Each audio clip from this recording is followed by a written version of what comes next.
मंगलाचरण करेंगे। ओम नमः सिद्धेभ्यः जय श्री ओम नमः सिद्धेभ्यः जय श्री ओम नमः सिद्धेभ्यः। मंगलम भगवान वीरो मंगलम गौतमो गणी मंगलम कुंद कुंदाद्यो जयंदर्मोस्तु मंगलम सर्वमंगल मांगल्यम सर्व कल्याण कारकम प्रधानम सर्वधर्माणां जयनं जयतु शासनम जैनं जयतु शासनं जैनं जयतु शासनं जीवं जीवं तवं जिणवर्वसेन जीर्णनित्यं देवेन्द्र वन्दे किं तं संवदा शिरसा।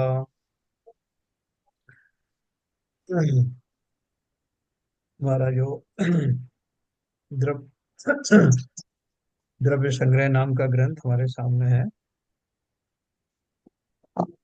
नेमीचंद सिद्धांत देव जी उसके जो करता है। और अब तक हमने जीव द्रव्य का प्रमुखता से उद्गल द्रव्य के बारे में थोड़ा संक्षेप में, और उससे भी थोड़े संक्षेप में हमने धर्म द्रव्य के बारे में कल पढ़ा। थोड़ा सा उसका जो रह गया वो पढ़ पढ़ करके आज अधर्म द्रव्य और काल द्रव्य को पढ़ेंगे।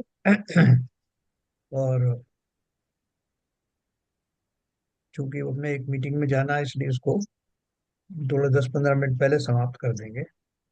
उस विषय बहुत सरल है इसलिए उसमें, और हमने कई बार उसको पढ़ा है इसलिए उसमें कोई शंका होने के चांस नहीं है। फिर भी किसी को कोई संदेह हो तो पूछ सकते हैं। तो देखिए अपन चलते हैं।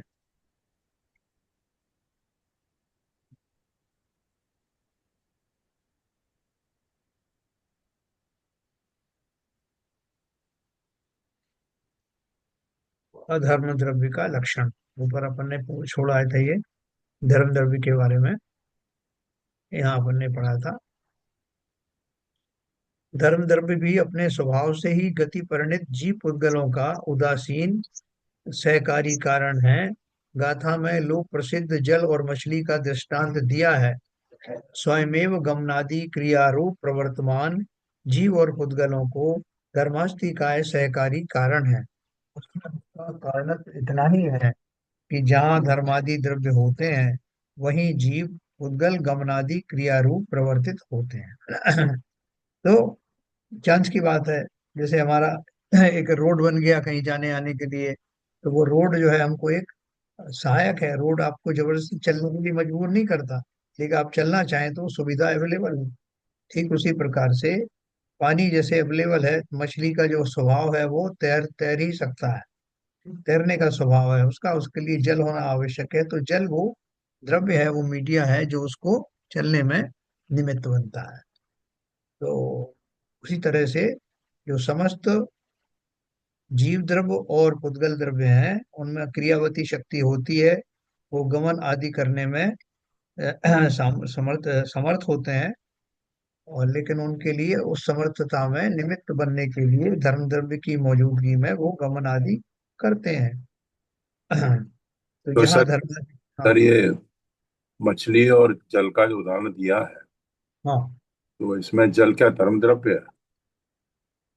हाँ, वैसे ही समझ लो। उदाहरण के लिए जैसे धर्म द्रव्य को जल की तुलना दी गई है कि वो जल एक निमित्त होता है। जो मछलियां चलना चाहें तैरना चाहें उसके लिए जल मौजूद है। क्लियर। वो किसी को पकड़ के नहीं लाएंगे, वो तो इसलिए उदासीन कारण है।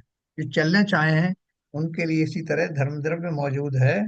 और जो रुकना चाहें, जो अपन आगे पढ़ने वाले हैं, जो रुकना चाहें उनके लिए अधर्म द्रव्य मौजूद है। तो देखो अभी अपन आगे पढ़ेंगे। उसमें कारण स्वयमेव गमनादि क्रियारूप प्रवर्तमान जीव जो स्वयं चलना चाहे और पुद्गलों को धर्मास्तिकाय सहकारी कारण है।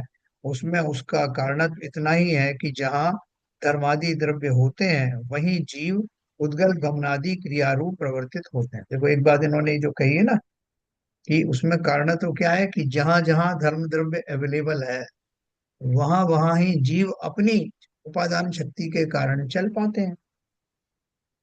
तो ऐसा निमित्त निमित्त संबंध है, जहाँ जीव जाते ही नहीं, चलना ही नहीं चाहते, वहां पर उन जगहों पर धर्म द्रव्य है भी नहीं। जैसे अलोकाकाश, है ना। तो अलोकाकाश में जीवों का गमन नहीं होता, और संयोगवश वहां धर्म द्रव्य की मौजूदगी भी नहीं होती। तो ये ऐसा निमित्त निमित्तिक संबंध है। वहीं जीव उद्गल गमनादि क्रिया रूप प्रवर्तित होते हैं। दूसरा है प्रदेश। इस द्रव्य के प्रदेश लोक प्रमाण असंख्यात है। कौन से द्रव्य के? धर्म द्रव्य के। इस द्रव्य के प्रदेश लोक प्रमाण असंख्यात है। धर्म द्रव्य यहाँ से लेकर पूरे लोक में फैला हुआ है, और वह एक अखंड लोक व्यापी द्रव्य है। द्रव्य कैसा है? उसके कोई टुकड़े नहीं है कि यहाँ का जो है यहाँ से लेके यहाँ खारगर के लिए धर्म द्रव्य अलग है और वाशी के लिए अलग है। ऐसा खंड खंड नहीं, पूरे लोकाकाश में ही एक रूप से वो निमित्त छाया हुआ है, उसकी मौजूदगी है। क्योंकि जगह जगह जीवों का, पुद्गलों का गमन होता रहता है, इसलिए उनकी फैसिलिटी के लिए वो धर्म द्रव्य रूपी शक्ति उस पूरे लोकाकाश में विद्यमान है। वो स्वयं एक ही द्रव्य है, अखंड द्रव्य है। हाँ। असंख्यात लोक प्रमाण क्यों कहा? लोक प्रमाण असंख्यात क्यों कहा? क्योंकि ये लोक जो है, जितना भी लोक के प्रदेश हैं, जितनी भी स्पेस लोक में है, उतने ही इसका फैलाव होता है। अलोकाकाश जितना फैलाव इसका नहीं होता, क्योंकि आकाश द्रव्य तो और बड़ा है। उसमें लोकाकाश के अतिरिक्त अलोकाकाश भी है, और अलोकाकाश और लोकाकाश के बीच में कोई बाउंड्री नहीं है कि किसी ने कोई दीवार बनाई हो। खाली इतना है कि उतनी उतनी जगह में क्षमो द्रव्य रहते हैं। जितनी जगह में क्षमो द्रव्य रहते हैं उसको लोकाकाश कहते हैं, और जो उसके बाहर नहीं जा पाते, वो उतना एरिया अलोकाकाश कहलाता है। और लोकाकाश से अनंत गुना बड़ा, लोकाकाश से अनंत गुना बड़ा अलोकाकाश है। और वो जो हमारी बात बोले कि जो बाउंड्री बनती है ना तीन लोक की रचना में, वही समझो कि वो बाउंड्री है उसके बीच में।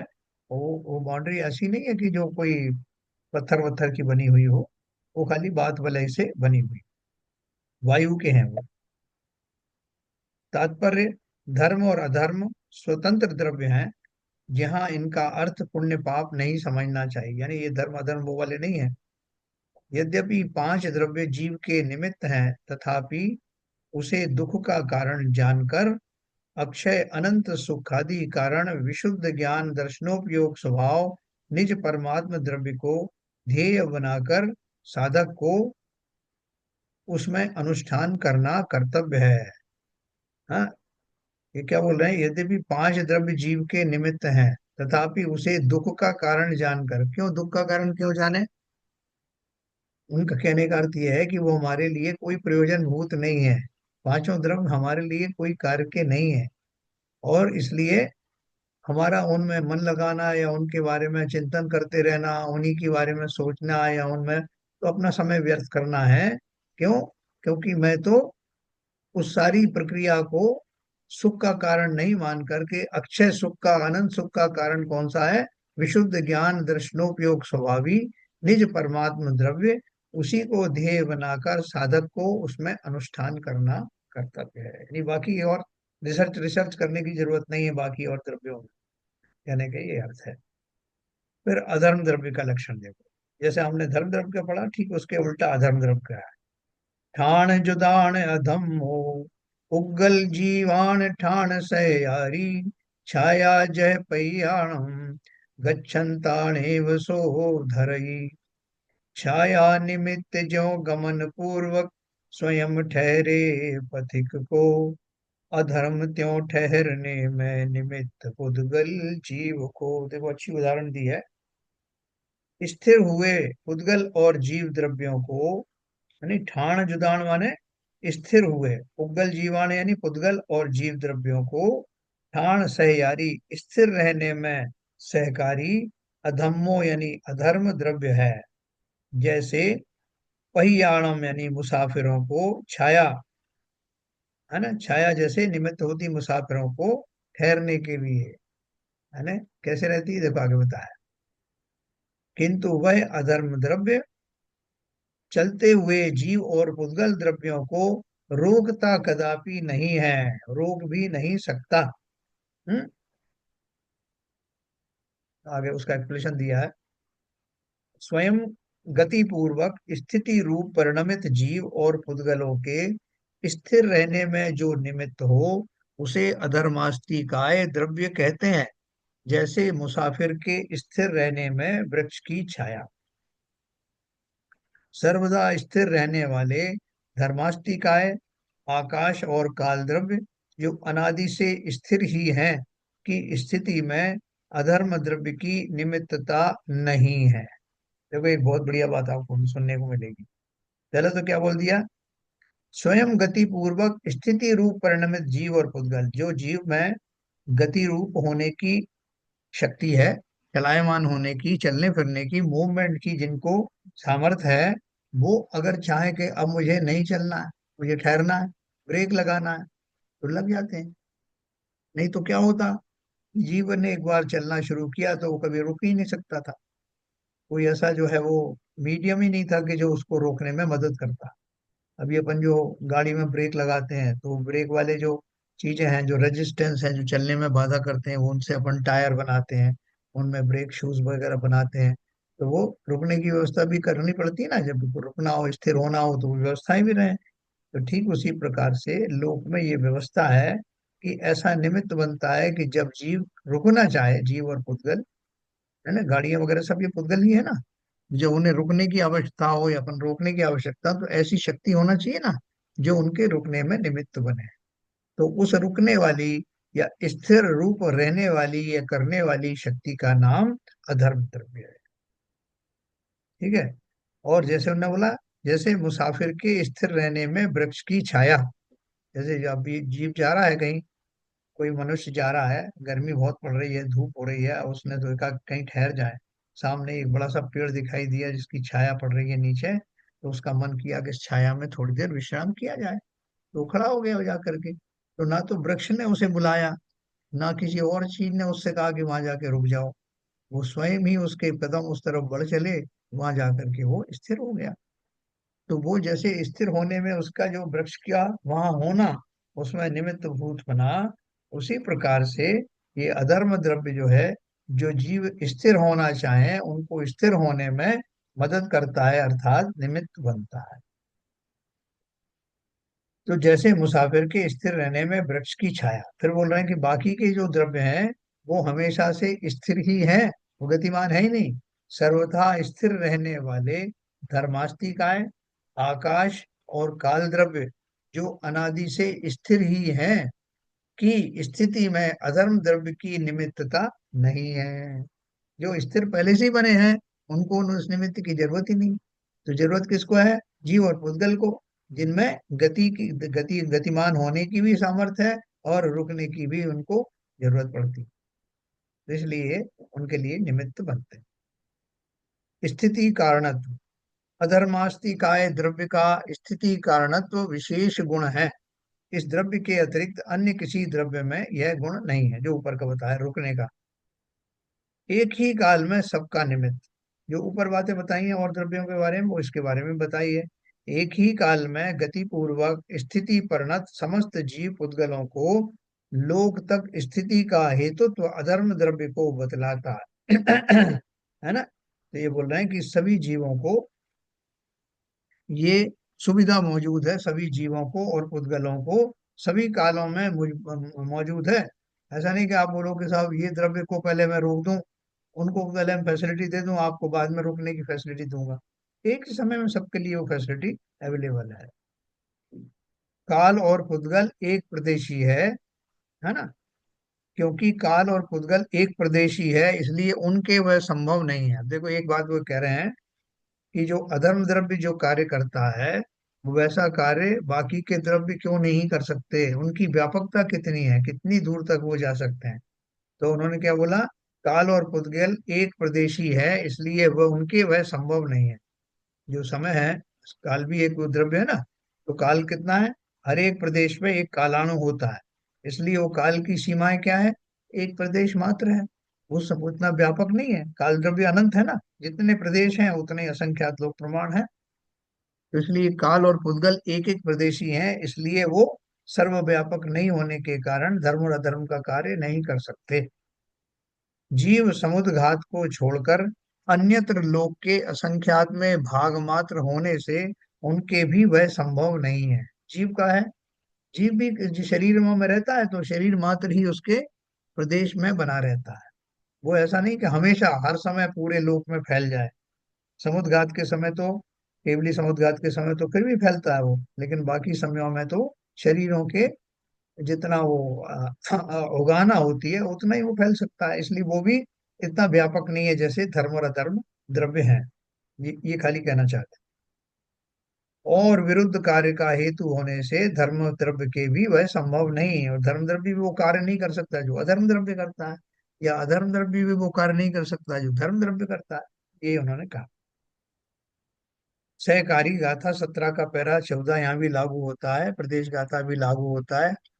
देखो यहाँ आशय यह है कि जो द्रव्य गमन का निमित्त है, जो द्रव्य स्थिति का कारण है, और फिर जो द्रव्य सबको स्थान देने में प्रवीण है, उन सबको सम्यक द्रव्य रूप में अवलोकित करके यथार्थ या स्वतंत्र द्रव्य के रूप में समझकर भव्य समूह सर्वथा निज तत्व में प्रवेश करो।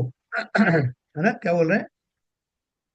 इस संक्षेप में आपको बता दिया कि धर्म द्रव्य, अधर्म द्रव्य और काल द्रव्य ये सब जो है अपने आप में स्वतंत्र द्रव्य हैं। आकाश द्रव्य के बारे में बता दिया हमने, शॉर्ट में बताया, विशेष तौर पे आकाश द्रव्य के बारे में बताएंगे।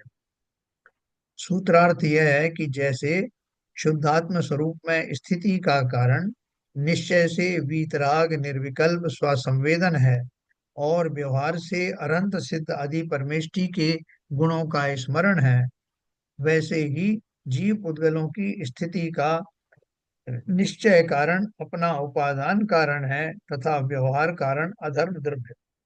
ये क्या बोल रहे हैं कि जो जितने भी जो जीव द्रव्य हैं, अजीव द्रव्य हैं, वो सब अपनी अपनी योग्यता के कारण ही गतिमान होते हैं या ठहरते हैं, है ना। लेकिन ये तो सब खाली निमित्त है।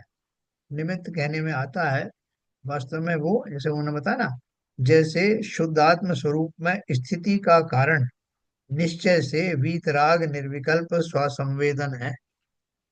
देखो यहाँ निश्चय व्यवहार का कैसे घटित किया है। शुद्धात्म स्वरूप में अगर आप स्थित रहना चाहते तो इस वजह से रह सकते हो, अपने अंदर होने वाला वो संकल्प जिसके द्वारा हम वीतरागी और निर्विकल्प अपना ही वेदन करते हैं, तो वही अपने स्वभाव में रुकने के लिए हमारी योग्यता, हमारा संकल्प है। हम कहाँ रुके हैं? स्व में रुके हैं, स्वभावों में रुके हुए। तो ये मेरा निश्चय कारण है। लेकिन व्यवहार से अरहंत सिद्धादि परमेष्टि के गुणों का स्मरण है। अपन दो तरह से सम्यक दर्शन कहते हैं ना, व्यवहार सम्यक दर्शन और निश्चय सम्यक दर्शन। तो व्यवहार सम्यक दर्शन, निश्चय सम्यक दर्शन तो अपन जानते हैं कि जीव की स्वयं के प्रति होने वाली श्रद्धा, स्वयं को भेद विज्ञान पूर्वक जानना, वो वास्तव में निश्चय सम्यक दर्शन है। और अनंत सिद्ध आदि की श्रद्धा करना, पंच परमेष्ठी की श्रद्धा करना, वो व्यवहार है। लेकिन हम आलम्बन लेते हैं ना, प्रारंभिक भूमिका में उनका आलम्बन लेते हैं, तो लोग कहने में आएगा साहब कि हमने अनंत पंच परमेष्ठी के ध्यान पूर्वक स्व को निर्विकल्प दशा में लगाया। तो वो कहने मात्र से है, वो अलग वास्तव में, क्योंकि हमने प्रारंभ में वो आलम्बन लिया, इसलिए कहा जाता है कि उस पूर्वक ही आपको सम्यक दर्शन होगा। इसी प्रकार से जो धर्म और अधर्म द्रव्य हैं, वो तो व्यवहार से ही सपोर्ट करते हैं, निश्चय से तो जीवों में ही वो योग्यताएं, जीव और पुद्गलों में वो योग्यताएं स्वयं में होती, ये वो कहना चाहते हैं। निश्चय कारण जीव उद्गलों की स्थिति का निश्चय कारण अपना उपादान कारण है, तथा व्यवहार कारण अधर्म द्रव्य है। ये सभी द्रव्यों में लगा ले। जैसे अपन कहते हैं ना उसमें तत्वार सूत्र का वो प्रसिद्ध सूत्र है ना, परस्परो ग्रहो जीवा नाम, यानी सभी द्रव्य एक दूसरे का उपकार करते हैं, अर्थात एक दूसरे को निमित्त बनते हैं। ऐसा निमित्त तो सब बन सकते हैं, लेकिन एक द्रव्य दूसरे द्रव्य का कुछ करता नहीं। आकाश द्रव्य का लक्षण पढ़ेंगे तो ये हमारे पूरे द्रव्य हो जाएंगे। औगास दान जोगम जीवादीनम वियाण आयासम जीर्णम लोगागासम अल्लोगागास विधि स्तुविहम। आकाश वह जीवादि को अवकाश देने योग्य जो। आकाश के दो भेद हैं जो लोक और अलोक हैं।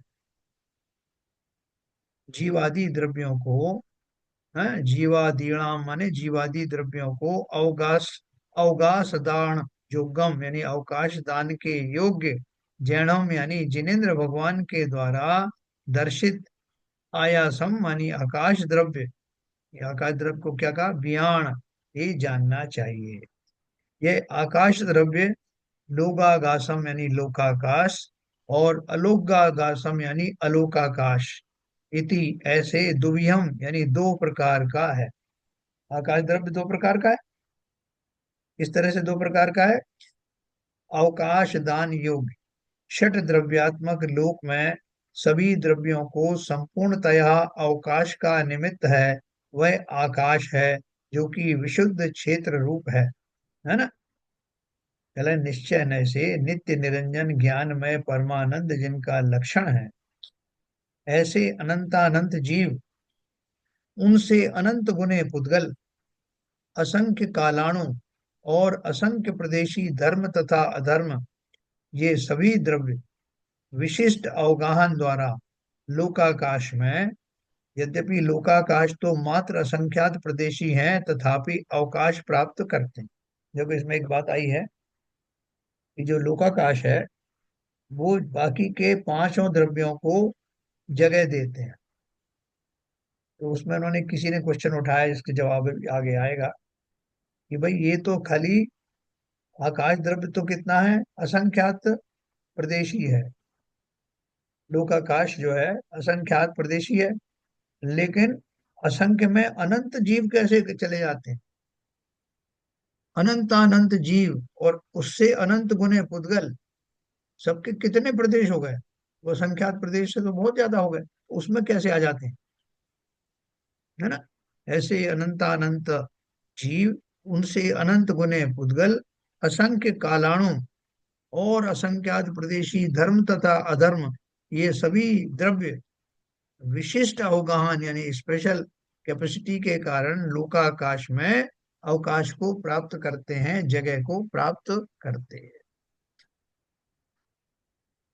एक ही काल में सर्व द्रव्यों का अवगाहन, एक ही काल में सर्व द्रव्यों को साधारण अवगाह की निमित्त भूतता आकाश को बतलाती है, क्योंकि शेष द्रव्य सर्वव्यापक नहीं है, इसलिए उनके वह संभव नहीं। ये मात्र ये आकाश द्रव्य ऐसा है जो इतना व्यापक है, इतना विस्तृत है कि उसमें सारे द्रव्य समा जाते हैं, है ना। सर्वव्यापी क्यों है वो, आकाश एक सर्वव्यापी खंड द्रव्य है, किंतु उसमें धर्मास्तिकाय और अधर्मास्तिकाय द्रव्य के होने से आकाश के लोकाकाश और अलोकाकाश ऐसे दो भेद हो जाते हैं। यदि लोक में धर्म अधर्म द्रव्य नहीं होते तो लोक अलोक ऐसे दो भेद नहीं पड़ते, है ना। इस आकाश के बीचों बीच लोकाकाश है जिसमें जीवादि पदार्थ रहते हैं। जो तीन लोक की रचना आपने देखी ना, उसमें बाउंड्री के रूप में वो बात विलय, घनों विलय, तनुवाद विलय, अगर तीन बात विलय होते हैं, तो बीच में ऐसा पिंजरा जैसा लटका हुआ है ना, वो अधर में ही है पूरा तीन लोक। इस आकाश के बीचों बीच लोकाकाश है जिसमें जीवादि पदार्थ रहते हैं। सिद्ध भगवान या किसी द्रव्य में ऐसी शक्ति नहीं है कि जो लोकाकाश के विस्तार को बढ़ा सके और अलोकाकाश को कम कर सके। ये पहला अनादि निधन है ना, किसी ने उनको बनाया नहीं, कोई उसको मिटा भी नहीं सकता। जैसे अन्य दर्शनों में कहते हैं ना कि ब्रह्मा जी, उन्होंने, विष्णु भगवान ने सृष्टि की रचना की और वो ब्रह्मा जी उसमें जो है उसको मेंटेन किए हुए हैं और शंकर जी उसका विनाश कर देते हैं। तो ये बोल रहे हैं कि किसी ने किसी को बनाया नहीं है। उनको, ब्रह्मा जी को किसने बनाया, विष्णु भगवान को किसने बनाया, उसको भी तो किसी ने बनाया होगा अगर हम ऐसी कल्पना करें तो। और ये सृष्टि पहले अगर ऐसी नहीं थी तो कैसी थी, जैसी भी थी वो अनादि से थी, और उससे पहले कैसी थी वो भी उस अनादि काल से थी। तो कुल मिला करके यही जवाब आता है कि ये सृष्टि जैसी है वैसी ही अनादि काल से है, किसी ने इसको उसमें परिणमन तो होते रहते हैं, लेकिन सृष्टि तो है ना, और किसी ने उसको ना तो बनाया ना कोई इसे नष्ट कर सकता है। ये सिद्धांत जैन धर्म का, दर्शन का अकाट्य है, जिसको कोई तर्क से काटा नहीं जा सकता। ठीक है, जिसे किसी ने बनाया नहीं तो वो नष्ट भी नहीं होती, वो जो किसी के द्वारा बनाई जाती है वो एक ना एक दिन नष्ट भी होती है। तो प्रत्येक द्रव्य में अकृत्रिम गुण होने से पर का कोई कुछ नहीं कर सकता। यदि करे तो दोनों द्रव्यों का नाश हो जाए। तात्पर्य जो गाथा 17-18 में कहा है वो यहाँ भी लागू होता है। शुद्ध बुद्ध एक स्वभाव जीव,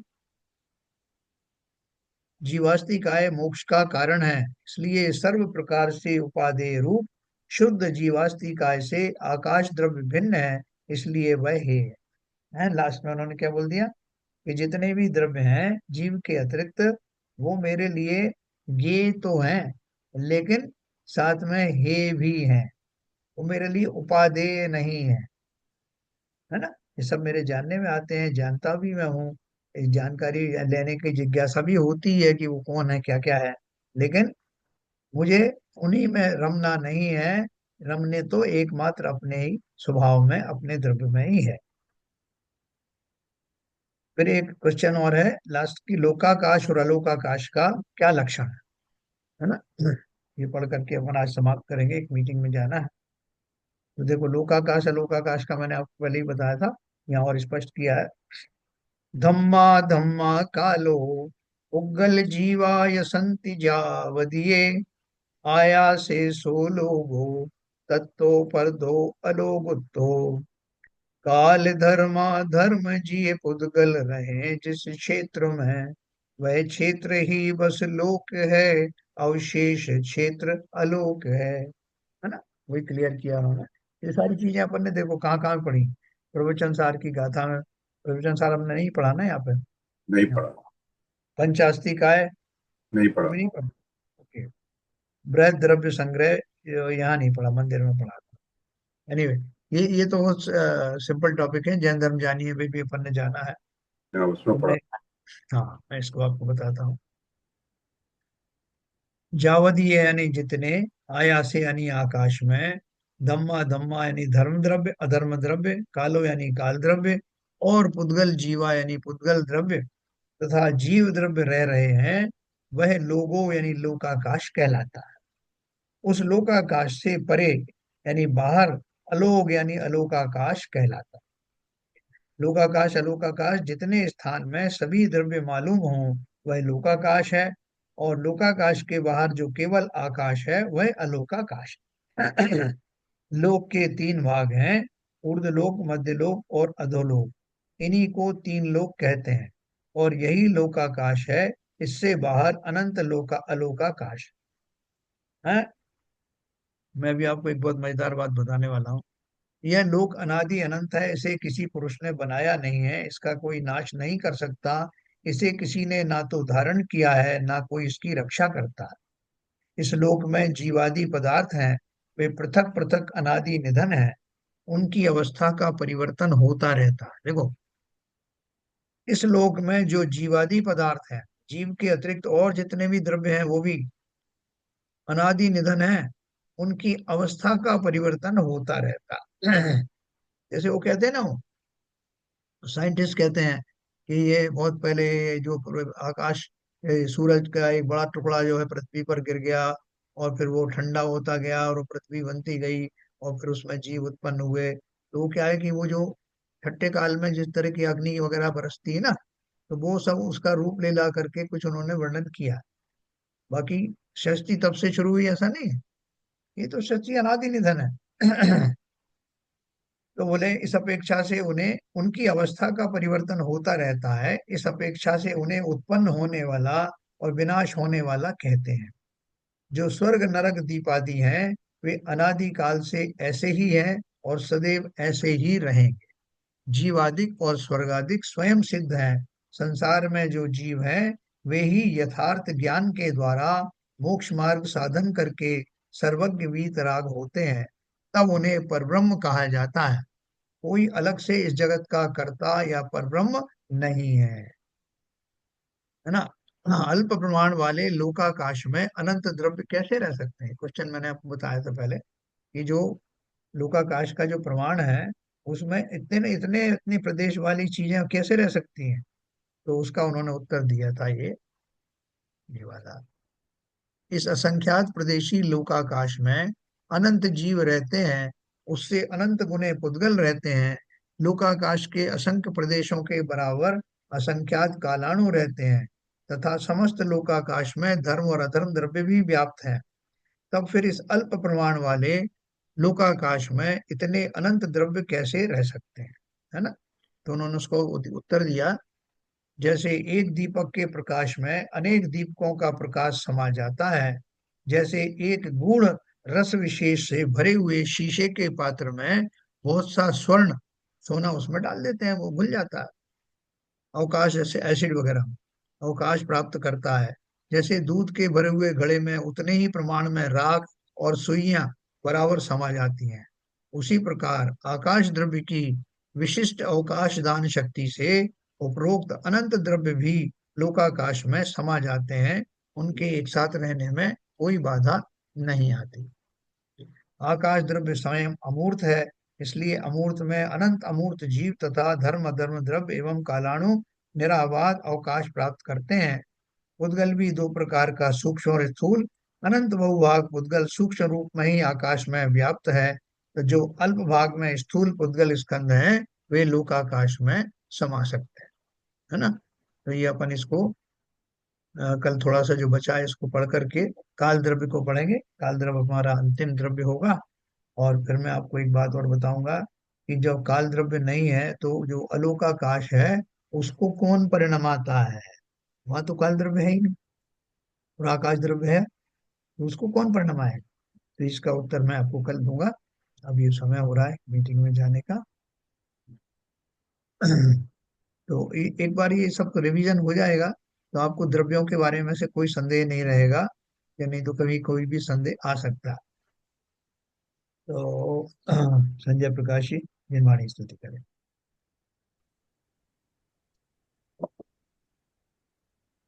विख्याता में नास वे को ज्ञान के प्रकाश वे को आपा परे भास वे को भानु सेवा खानी है। चाहूं द्रव्य जान वे को बंधे विधि भान वे को स्वपर पेछान वे को परम कमानी है। अनुभव काय वे को जीव के जताए वे को कहूँ न सताए वे को भव उदय आदि है। जहाँ तहाँ तार वे को पार के उतार वे को सुख विस्तार वे को यही जिनवानी है जिनवानी भारती। तो ये जपू दिन रैन जो तेरी शरणा गए सो पावे सुख चैन। जावाणी के ज्ञान ते सूझे लोका लोक सुवाणी मस्तक नोम सदा देते दो सदा देते ढोक। जिनवाणी माता की जय। कार्य सर। चालो।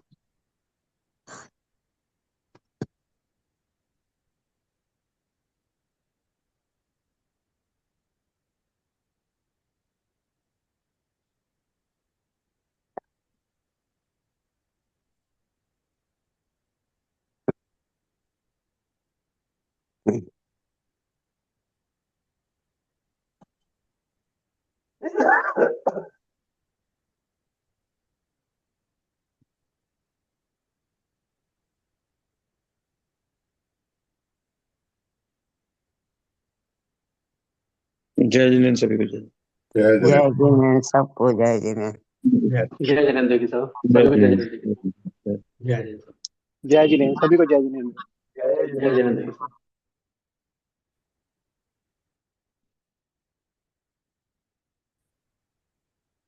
चलिए फिर कल मिलते हैं सबसे, विशेष इसका अध्ययन करेंगे। सबको जय जिनेन्द्र।